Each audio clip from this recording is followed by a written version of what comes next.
Ben Berry from the Hoop Doctors talking to Dave Dombro from Under Armour. Yes. Yeah. How you feeling first off? I'm feeling good. You know, this is a good event. I like. I mean, I'm obsessed about shoes, and so we're here talking about shoes today. The Charge BB and the Spine, and you know what's better than this? So tell our readers that might not know a lot about you, your background in the sneaker industry. All right. Well, I started as a competitor in Nike basketball back in the day. Did that for a while.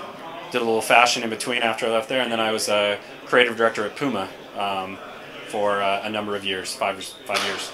And you know, the last 2 years I've been Under Armour. You know, trying to, like I said before, make some trouble and shake things up a little bit. Yeah. During your speech on stage talking to us today, you mentioned that the Spine is supposed to be, well, let's talk about actually the Spine first. Okay. The Spine, when it originally started as a running shoe, I believe, correct? It did. And it was all about mixing structure and flexibility together. So what we did is we looked at things that were both flexible and rigid at the same time, and the Spine was actually the key inspiration for us. What we consider pretty much one of the most dynamic motion systems ever created, right, by nature. So that's where the bottom story came from, and then on the upper, we combined some of our apparel technology on the running shoe, and we've done the same on the basketball shoe as well. So we're always going to try to leverage our apparel DNA wherever we can.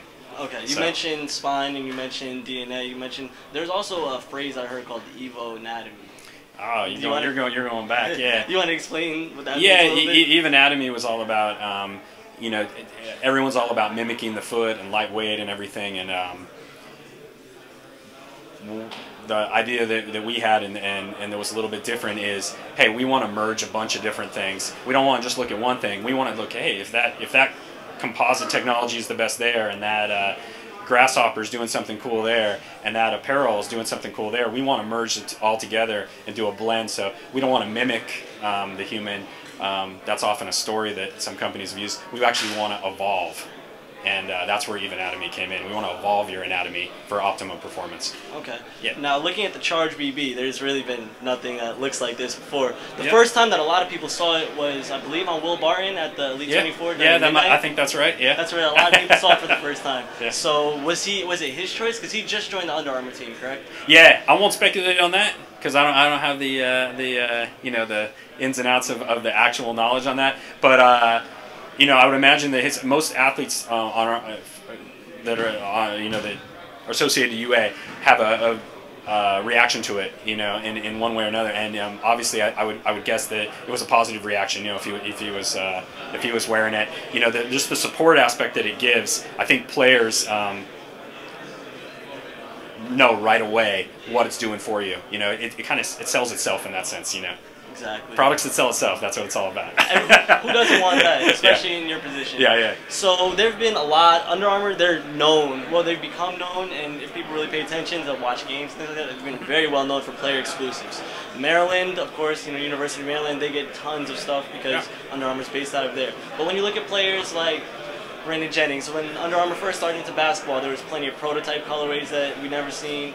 There were plenty of last season. There was a lot of Jukes. There was a lot of anything like that. And those player exclusives, will we see a lot of those being sold this year when it comes to these two sneakers? You'll see some stuff being sold here and there. You know, a lot of that stuff is exclusive. You know, just what the name says, it's exclusive. So, but you'll see some stuff being sold, peppered throughout the year. I think, you know, the main thing with Under Armour is we have a you know, not the biggest stable of athletes. We have a tight group of people, and we're a family. Whether it's in corporate, you know, down in Baltimore, or whether it's with our athletes all around the U.S. You know, we're a tight family. We talk all the time, and it's pretty organic.